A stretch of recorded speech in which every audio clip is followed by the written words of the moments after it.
Hey everybody, welcome to the Collecting the King show. This is a special edition of the show called Elvis's Birthday Memories. But before we get started, I'd like to remind everybody to hit the like button if you like the show, hit the subscribe button if you'd like to subscribe to the show, and then hit the bell if you'd like to know about all future shows coming up. This will be a special show where we will be talking about Elvis's birthday conventions that we used to put on in Memphis, Tennessee. In addition, we will be showing you video footage from 5 of those shows that we shot from 1995 to 2000. The very first birthday convention was called Elvis Birthday Con, and it was held in January of 1992 at the Ramada Inn on Brooks Road, which is just about a mile north of Graceland. And that was the same year the first Elvis postal stamp was issued. So I think when we did the show, we knew that this was going to be a big event for that stamp to come out. And you might remember, this is that stamp thing where you could go to the post office and you got these little cards. You could pick which Elvis, either the young Elvis or the older Elvis, for them to decide on what was going to go on the stamp. So I think this is about 1992. I could be wrong, but I'm pretty sure it's 92. It was such a big event and everything. You know, I thought, you know what? Let's try doing a convention in January for his birthday. I mean, by that time, we'd already done 4 or 5 conventions in August. Elvis Week was in full swing. So we wanted to try something different because we knew there were people that actually went to Memphis in January for Elvis's birthday. And Graceland had some events back then, not as much as they have now, because now they make it into a full-blown thing. But back then, they would just do a few little things, okay? So they were doing certain activities and stuff early on in the 90s. And then, of course, as time went by, they turned it into a full-blown thing, just like Elvis Week. Now it's Elvis Birthday Tribute Week or whatever it is. We started the show in 1992. It started off pretty good. I mean, actually, in 92, we had a lot of people.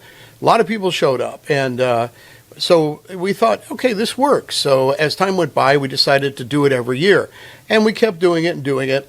But as we did it, there was less and less people attending, and of course the expenses for a dealer to set up and renting a room and renting your hotel room and everything just got to be more expensive than it was worth the effort. But you know, the shows were good. We did actually at its peak when the shows were going really well. You know, we had guests. You know, we had like Ed Bonja, Sonny West was there. We also had, believe it or not, J.D. Sumner was actually at the show. So you know, it became a tradition, and there were people that were going to it. And there are still people that go in January, and I know there is a January show there now. You know, technically speaking, we were the first ones. It was my idea to do a January show, and I was the first one to actually do a January show and start that ball rolling. The show ran for about 10 years. Even though we stopped doing it, Fred Hubry came along and decided he wanted to do a January show, and then he kind of picked up the ball and ran with it. What I wanted to do for this show was I wanted to put together some of the footage that I shot with a camcorder from 1995 to the year 2000, approximately 5 shows. And this was just something we did for fun. Carol and I would bring a camcorder, and basically at the shows we would take footage of the dealers and the people that are coming in, the show in general, and of course collector's items, things that we saw that were valuable or interesting. So what I did was I went into all that footage, and there was a lot of it, and I sort of like cut it up and trimmed it down to about 20 minutes or so, 25 minutes, and put together like the highlights of those 5 shows.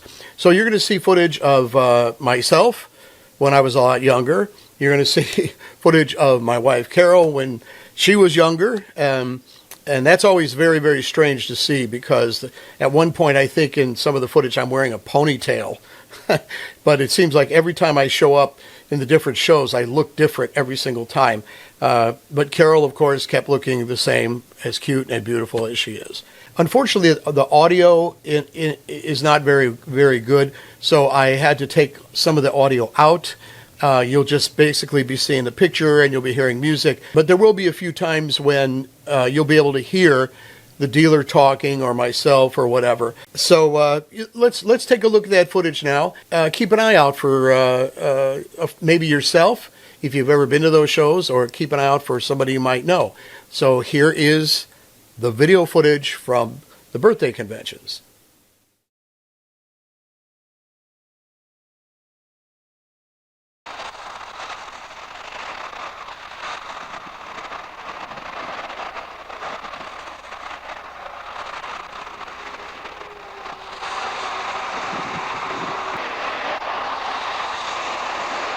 We're going to have a great weekend, and it's 1995. Be here. Aha hoo.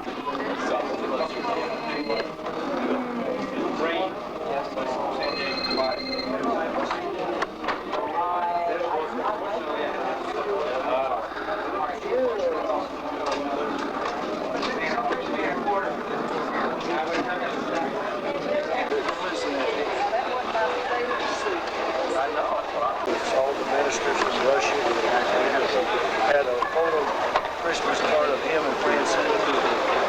I got one upstairs. I don't know why I got one. He sent it to the office. I figured he sent us all one. I have to say that for you. You'll love to see that.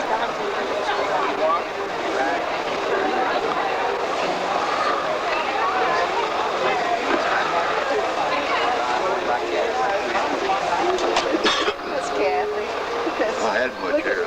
Look at that. We all had hair.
This is my wife, the lovely Carol.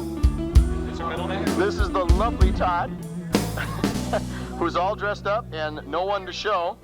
Hey Bob, how are you? Hey Dieter, how are you? Here's Elvis. Okay. And then we got to go over here and see the sign. There you go. Killer stuff.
are we debating about again? No, this is a real one Yeah. with the stamp, machine stamp. And it's is it rounded? Yes, it is. Okay. The other one is not. Okay. This one has it going straight across. Right. No machine stamping. Okay. Also an odd living stereo. That We've one's never still seen just set. before. Never seen it before. See, I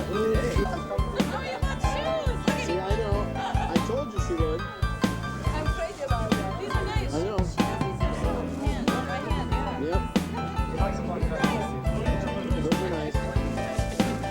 Carol, get John Marks attention. Push him or something. There you go. I just wanted. I got to get you on the film, on the new camera. That's it. There you go.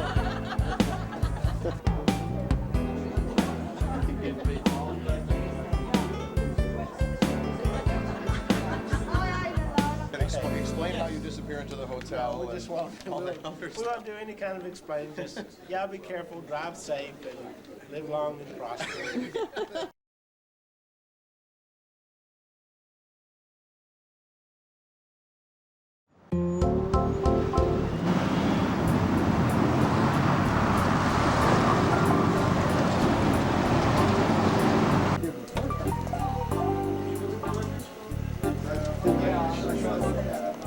What the hell are you doing? He's sniffing records. What the hell was that all about? Let me see you do that. Anybody knows? I've heard of different grading systems before, but Any collector with the salt sniffs the record before you. is that the fact? Oh yeah. I've never seen anything like that before. I mean, wait a minute. Yeah? Yeah. How's that one smell? Yeah, straight. Does that smell like a $10 or a 15? That's a 40. That's a 40. They have that old paper smell to it, right, Will? Yeah. I don't know what stinks more, the records or your prices. 39.95. You know, that's a new way of doing it, isn't it?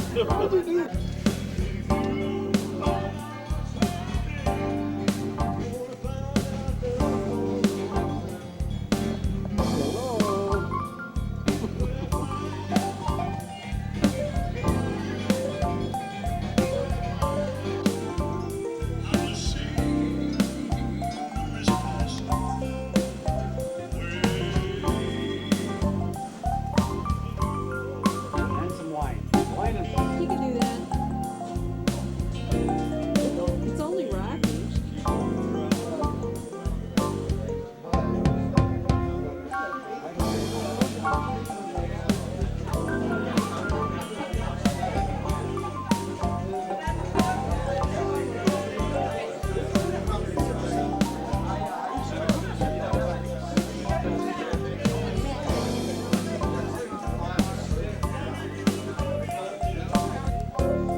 Uh-oh.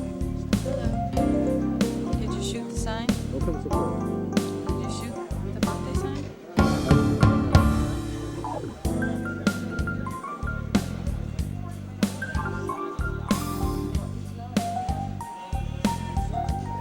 That's where all the action is. this for posterity? Yeah, this is for your prostate. Of course, Mr. Jackson. No, you can shoot me when we get home. Keep shooting. There we go. Oh, that's right. We want to get her with the hat. Oh yeah. Oh yeah. Wow, you look like Bronquette Bob or Bronquette Carol. That doesn't look bad at all. But come on, Carol, everybody's making fun of us now.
Carol? Probably very familiar with it. Yeah. Probably had a subscription for years.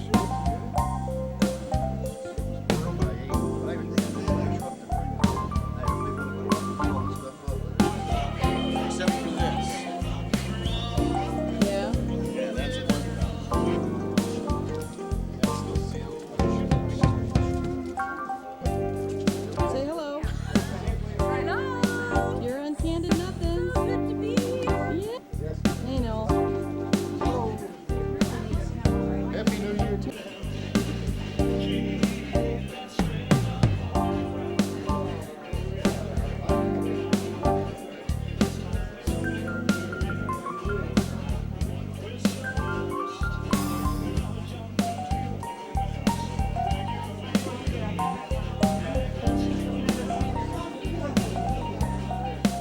It hit my head kind of like this. Really? Yeah. And I was wearing it for a while. All right. Which one's that? That sound Mint. Not It was in good shape. Yeah, that was good. Looks good. Yeah. Very good. Now if I only had a camera. Oh. Yes. Okay. That's good. Don't forget our 10% discount. Yeah, right, right.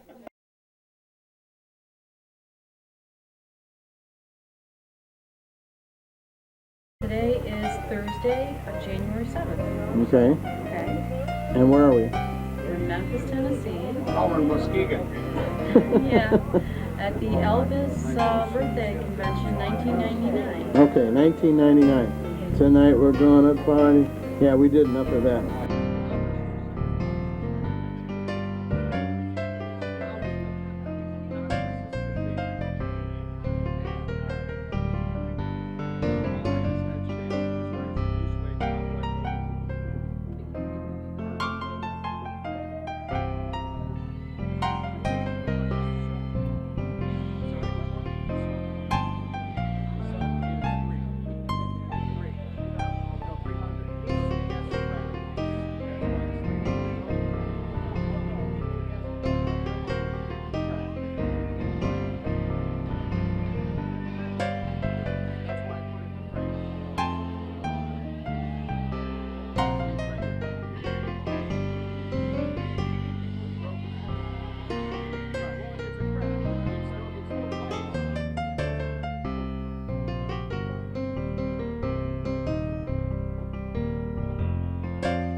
It was so nostalgic putting that together, just cutting together all the clips.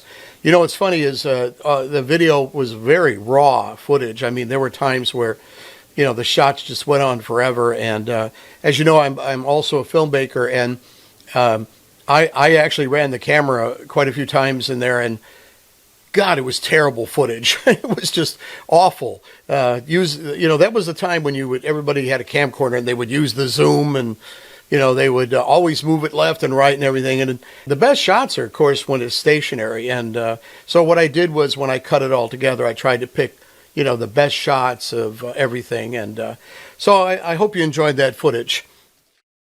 All right, so now, you know, just since we did it the last couple shows, I wanted to continue doing the black record case and show you a couple more goodies. So here is the black record case again. And I have some pretty cool items in here. I already have somebody interested in buying these things, so they're not going to be here for long. But anyway, let's open up the case. Oh, and by the way, you may have actually seen the case in some of that footage, because I happened to notice that when I was scanning the area of my table, mine and Carol's table, I happened to see the black case there, and I thought, oh, that's kind of cool, from the 90s. All right, so let's take a good look and see what we got here. These are a couple really rare records. I think I'm going to go with, let me go with this one first, okay? I'm going to have to move the case, all right? So let's move it down here. And let me take out the record. This is, for LP fans only, the 1964 reissue of this album, and it's monaural. And what's very strange about it is it's unique because of this factor. All right, there's the front cover, and there's the back cover. That's right, it's the same picture on both sides. The history of this album is very unclear. I know I talked to Jerry about it a few times when we were working on Presleyanna.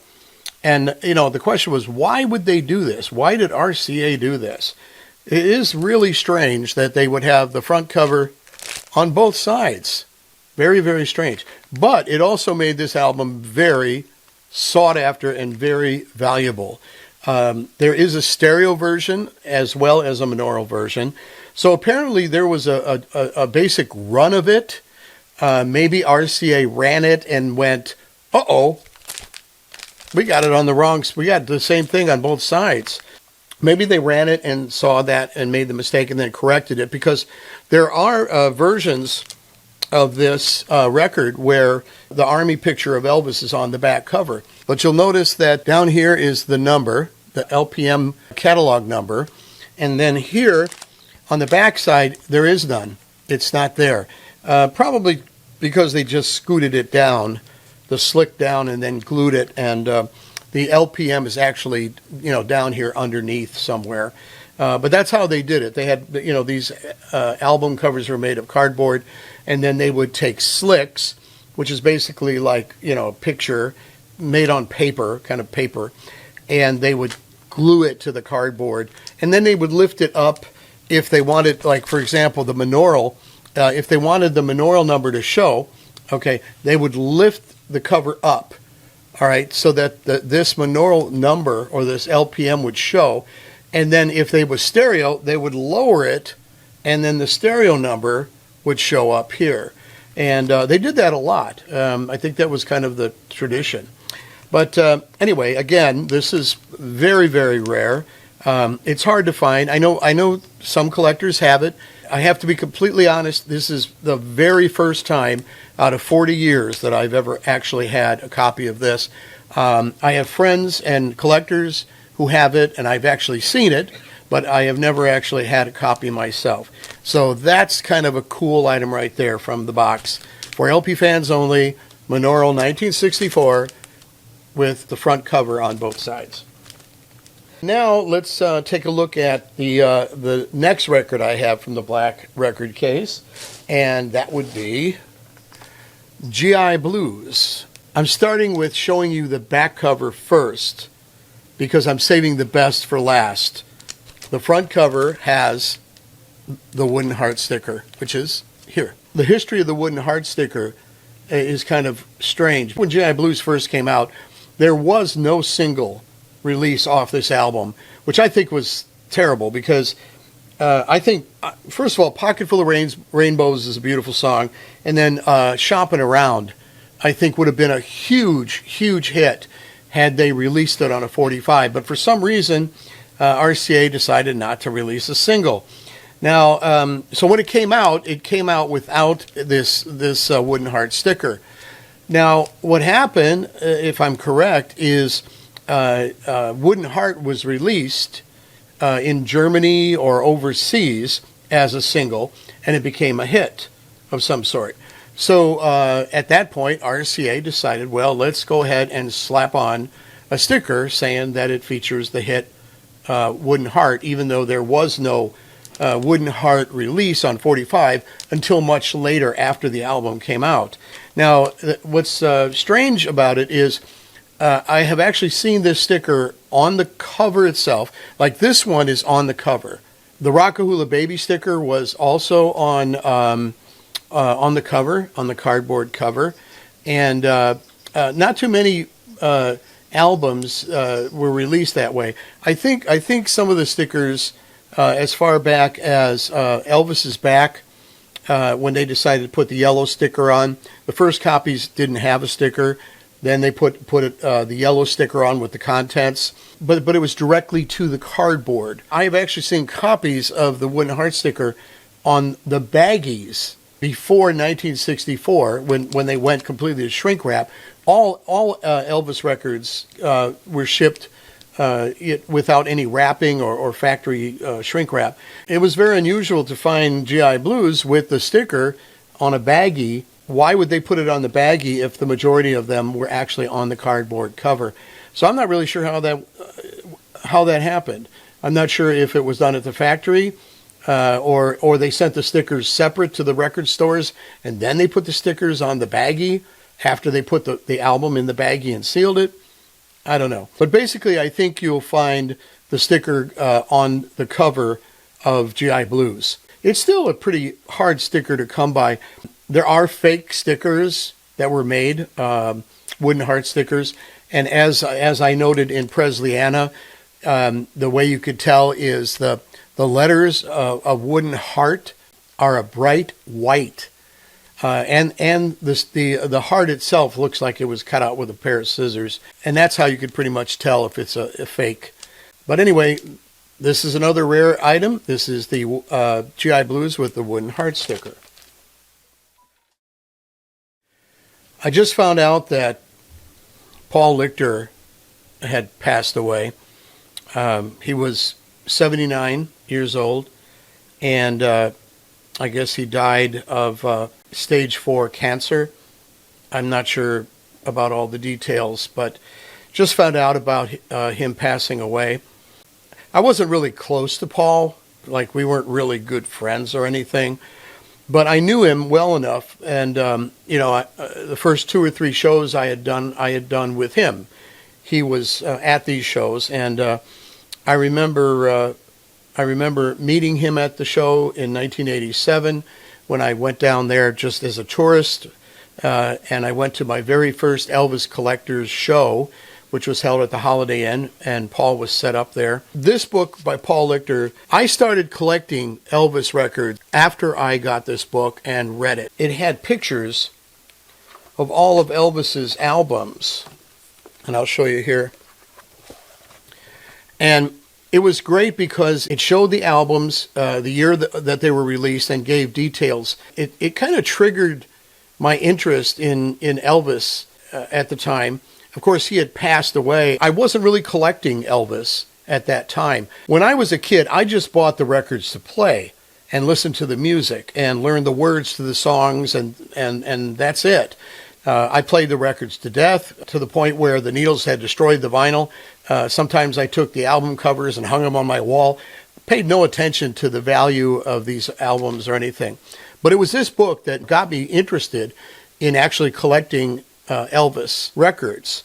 So in an indirect way, I kind of owe passion for collecting in some ways to Paul Lichter. There was a lot of controversy surrounding him, but he was well loved and well liked by a lot of the Elvis collectors and people who knew him. He was very charming, funny guy.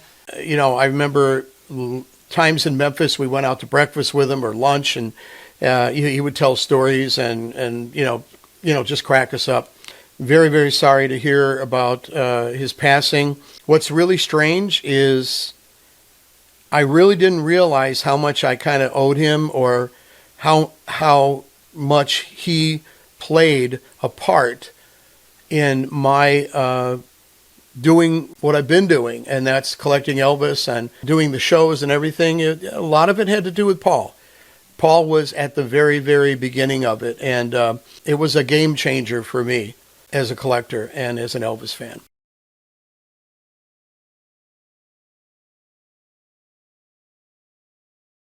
Okay, so I want to mention that I am selling on eBay. My seller name is Collecting the King. For those of you, and I know there's some of you viewers who have already bought records or won records in the auctions that we've put on. Just a reminder to always leave feedback for me, because I need as much feedback as possible. So if you bought something from me and you haven't left feedback, please do so. I'm doing basically U.S. auctions only right now. I am looking into doing international auctions down the road. So those of you people that are watching the show who are fans, I will be doing that someday, and when I do, I'll announce it on the show. Don't forget to send me your inquiries and want lists to collectingtheking@gmail.com for pricing, shipping, and payment details.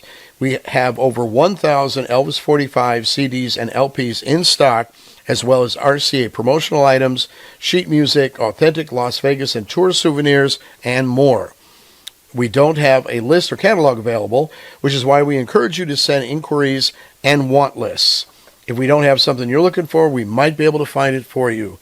So don't forget to contact us at collectingtheking@gmail.com. And again, I want to thank all the viewers for watching, and I also want to thank all the subscribers. I think we're up to, 1.3 subscribers? What would that be? 1,300 subscribers. So that's pretty good. Why not shoot for 2,000, right? Let's do that. Let's shoot for 2,000. And I guess that about wraps everything up. So I want to wish Elvis a happy 88th birthday. He would have been 88 years old, believe it or not, folks. But anyway, happy birthday, Elvis. I am Robert Alaniz. This is Nipper, and we are out of here.